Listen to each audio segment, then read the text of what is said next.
welcome back to just a wonderful, enchanting version of Veggie Mike Ellis. Thanks so much. Today I want to talk to you about vegan. It's really not complicated. So what do I mean by that? I'm just saying that the whole issue is not complicated. So whenever I see people trying to debate vegans, if you want to call it that, I don't see it as much of a debate. Now you could say I'm opinionated if you'd like, that's fine.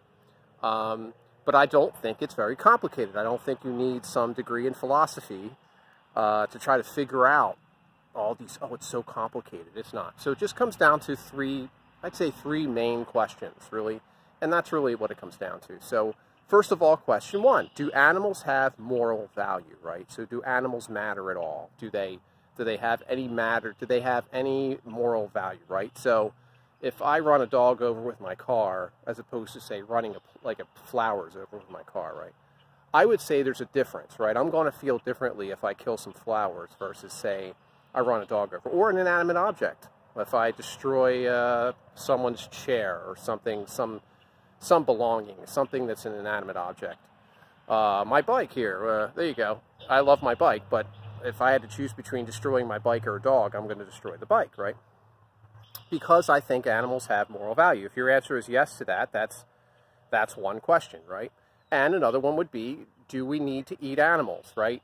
To be healthy, do we need animals or their byproducts to be healthy? So do we need to eat eggs, fish, meat, all that kind of stuff, dairy, to actually be healthy? So I know some people think that we do, but I can tell you I've been vegan 7 years, and every major scientific organization on the planet of dietitians, you know, the actual specialists, agree with vegans that no, there is no need for animal products. You can be completely healthy and get all you need with a plant-based diet.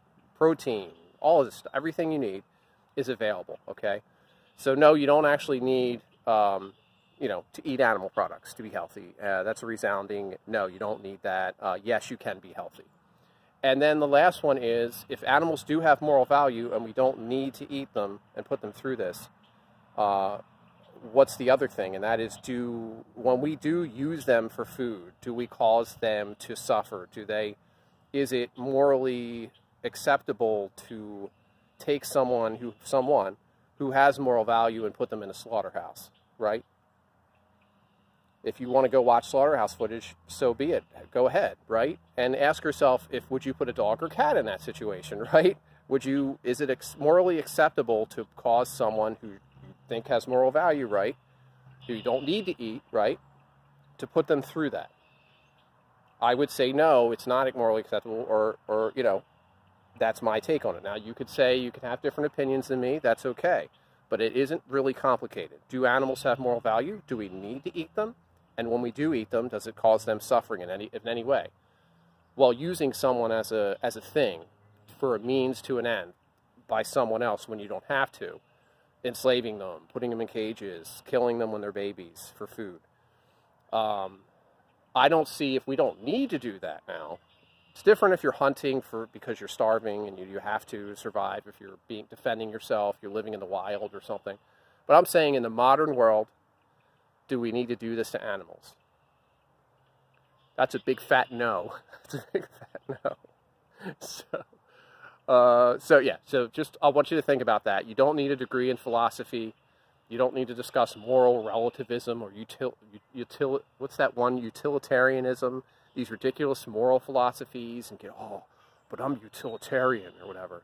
I don't really care. It's wrong to hurt animals. It's not that complicated. Go vegan. Thanks for watching.